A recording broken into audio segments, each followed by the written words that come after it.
Good morning student. BSTC first year और अपना subject है पेडागोजी ऑफ आर्ट एजुकेशन, जिसमें हम यूनिट फर्स्ट पढ़ रहे हैं। यूनिट फर्स्ट का जो अपना टॉपिक चल रहा है वो है कला शिक्षा की विशिष्ट उद्देश्य। इससे पहले की जो अपनी ऑफलाइन क्लास होती है उसमें कला शिक्षा की जो सामान्य उद्देश्य थे उन सामान्य उद्देश्यों के बारे में चर्चा की थी। आज हम इसके कला शिक्षा के जो विशिष्ट उद्देश्य हैं उन विशिष्ट उद्देश्यों के बारे में चर्चा करेंगे। तो बालक के अंतर्गत हम बालक को देखते हैं तो बालक के अंदर जन्म से ही बहुत सारी जो प्रवृत्तियां होती है वो प्रवृत्तियां विद्यमान रहती है। बहुत सारी जन्मजात उसके अंदर शक्तियां होती हैं, कौशल होते हैं जो विद्यमान रहते हैं। लेकिन जब वो वातावरण के अंदर आता है तो उन प्रवृत्तियों या उन कौशलों को मंच देने का माध्यम उनको मिलेगा, तभी वो प्रवृत्तियां उभर कर सामने आएगी और बालक किसी कला में निपुण हो सकेगा। इस हेतु कला जैसा जो विषय है उस विषय को व्यवहारिक रूप में लाने के लिए हमने बहुत सारे प्रयास किए हैं। जैसे राधा कृष्ण मुखर्जी कहते हैं, इस संदर्भ में राधा कृष्ण मुखर्जी कहते हैं, राधा कृष्ण मुखर्जी जो राधा कृष्ण मुखर्जी कहते हैं कला के विशिष्ट उद्देश्य के बारे में उन्होंने कहा है कि कला समाज के हाथों में ऐसा कला समाज के हाथों में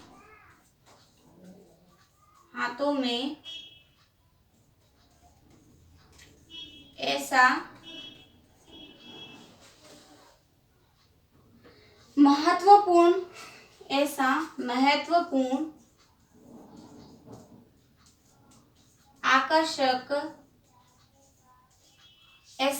महत्वपूर्ण आकर्षक और शक्तिशाली उपकरण है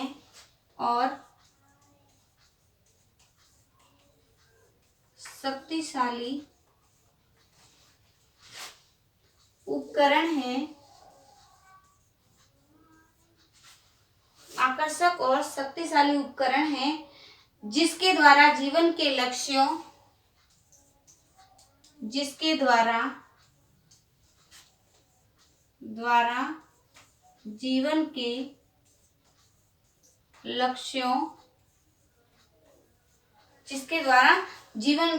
लक्ष्यों एवं मानव के संबंधों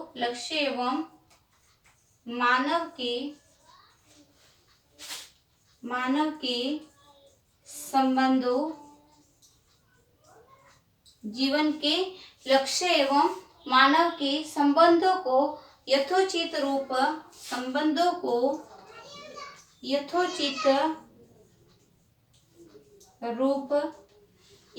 रूप प्रदान किया जा सकता है। प्रदान किया जा सकता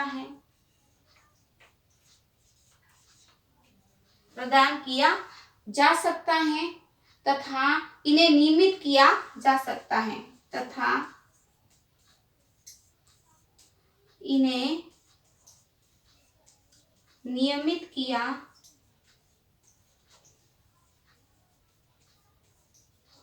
सकता है ठीक है। राधा कृष्ण मुखर्जी कहते हैं विशिष्ट उद्देश्यों के संदर्भ में कि कला समाज के हाथों में ऐसा महत्वपूर्ण आकर्षक जो मन को अच्छा लगे, व्यक्ति को भाए लुभाए, प्रसन्नित करे, आकर्षित करे और शक्तिशाली उपकरण है जिसके द्वारा जीवन के लक्ष्यों एवं मानव के संबंधों को यथोचित तथा उचित रूप प्रदान किया जा सकता है और इनको हम नियमित रूप से व्यवहार में अपना सकते हैं। अतः जो वर्तमान परिस्थिति में सामाजिक दृष्टिकोण अपनाते हुए जो वर्तमान के अंदर कला शिक्षा की जो शिक्षा है उस शिक्षा को हमें समाज की दृष्टि से देखते हुए या सामाजिक दृष्टिकोण अपनाते हुए शिक्षण संस्थाओं में कला को मानव के संबंधों एवं जीवन लक्ष्यों को निश्चित आकार एवं नियमितता प्रदान करने के लिए जीवन के जो लक्ष्य होते हैं उन लक्ष्यों को निश्चित आकार देने के लिए नियमितता प्रदान करने के लिए साधन बनाया जाए। कला इस रूप में साधन तभी बनाई जा सकती है जब कला शिक्षा या कला शिक्षण के उद्देश्यों एवं तत्व निर्धारित किए जाएंगे तभी बालक या व्यक्ति उसको अपने जीवन में अपना सकेगा। इस प्रकार कला शिक्षण के विशिष्ट उद्देश्य हैं। उन उद्देश्यों के बारे में हम निम्नलिखित रूप हैं या निम्न बिंदुओं के आधार पर हम चर्चा करेंगे। सबसे पहला इसका जो उद्देश्य है वो है सामाजिक मानसिक शक्तियों के विकास का उद्देश्य। सबसे पहला उद्देश्य है मानसिक शक्तियों के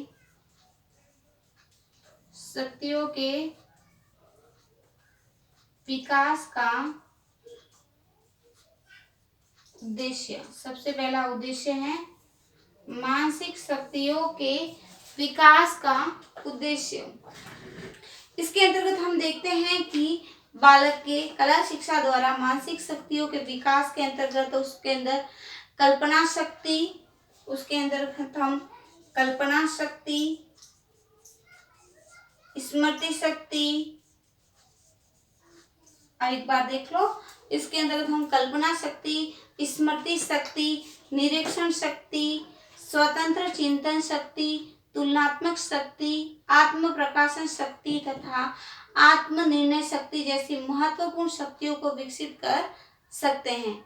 इसके द्वारा जो मानसिक शक्तियों के विकास के अंदर हम बालक के अंदर कल्पना शक्ति का विकास कर सकते हैं, बालक के अंदर हम स्मृति शक्ति का विकास कर सकते हैं, बालक के अंदर निरीक्षण शक्ति का विकास कर सकते हैं, स्वतंत्र चिंतन शक्ति का विकास कर सकते हैं, तुलनात्मक शक्ति का विकास कर सकते हैं, आत्म प्रकाशन अभिव्यक्ति जैसा उसका मन चाहता है, जैसे उसकी रुचि है उस रुचि के अनुसार उसमें वो कार्य कर सके तथा आत्म निर्णय जैसी शक्तियों का विकास कर सकते हैं।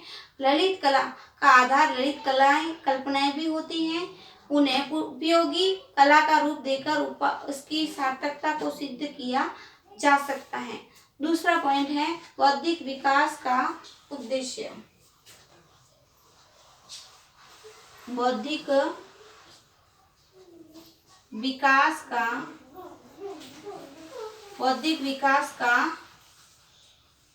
उद्देश्य। बौद्धिक विकास का उद्देश्य इसके अंतर्गत हम पढ़ेंगे कि बौद्धिक शक्ति का विकास करने के लिए अनुभव प्राप्त करना आवश्यक होता है। कला के माध्यम से यदि अनुभव प्राप्त किया जाए तो बौद्धिक विकास सरलता से हो जाता है।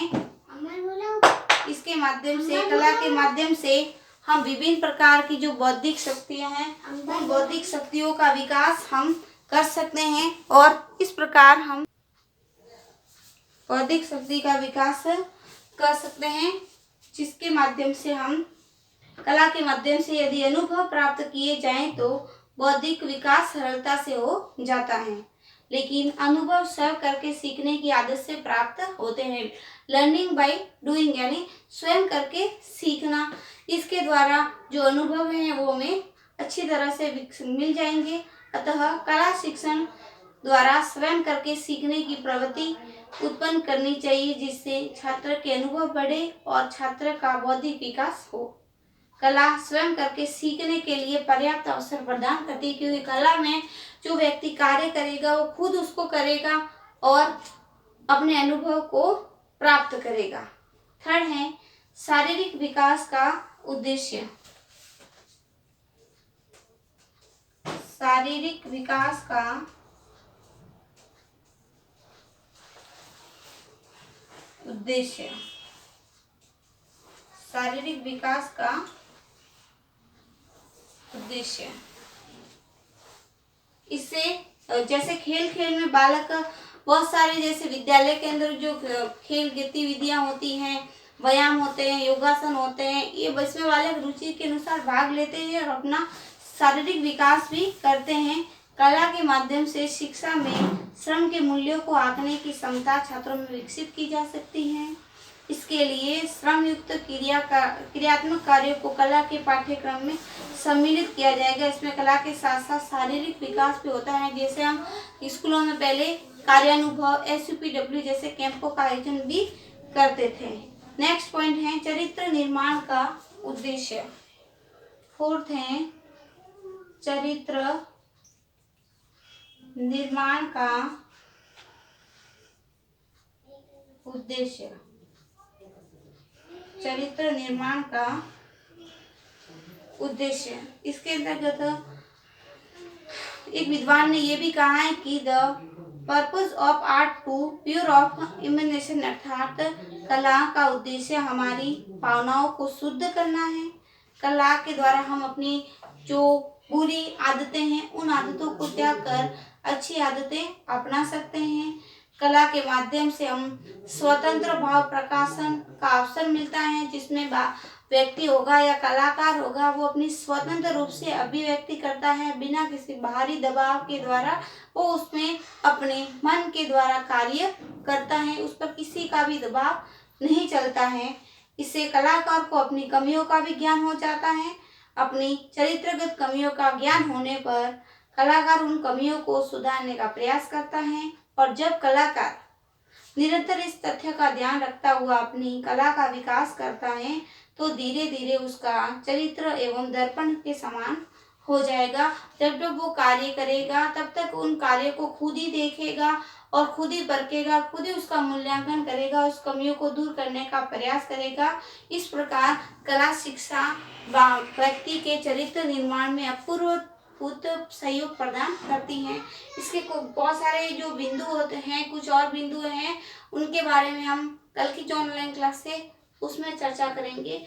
आज के लिए हम इतना ही पढ़ेंगे कि कला के को राधा कृष्ण मुखर्जी ने किस प्रकार संजोया है कि कला समाज के हाथों में ऐसा महत्वपूर्ण, आकर्षक और शक्तिशाली उपकरण है जिसके द्वारा जीवन के लक्ष्यों एवं मानव के संबंधों को यथोचित रूप प्रदान किया जा सकता है तथा उन्हें नियमित किया जा सकता है। इसके विशेष उद्देश्यों में हमने सामाजिक शक्तियों का विकास का उद्देश्य बढ़ा। इसमें बालक के अंदर हम कल्पना शक्ति, तर्क शक्ति, आत्म अभिव्यक्ति शक्ति, तुलनात्मक शक्ति, बौद्धिक शक्ति, बहुत सारी शक्तियों का, स्मृति शक्ति आदि का विकास कर सकते हैं। बौद्धिक विकास का उद्देश्य, शारीरिक विकास का उद्देश्य और चरित्र निर्माण संबंधी उद्देश्य, इनके जो कुछ पॉइंट बचे हुए हैं इनकी हम कल की ऑनलाइन क्लासेस में चर्चा करेंगे। आज के लिए इतना ही। आप सबसे निवेदन है कि आप बार बार सैनिटाइजर से हाथ धोते रहें, कहीं पर भी जाए तो मास्क का अनिवार्य रूप से उपयोग करें, और जहां आवश्यक हो तभी घर से बाहर निकले, और जब भी जाए तो किसी व्यक्ति से 2 गज की दूरी बनाए रखें। सभी के लिए हितकर होगा, आपके लिए और आपके परिवार के लिए भी हितकर है।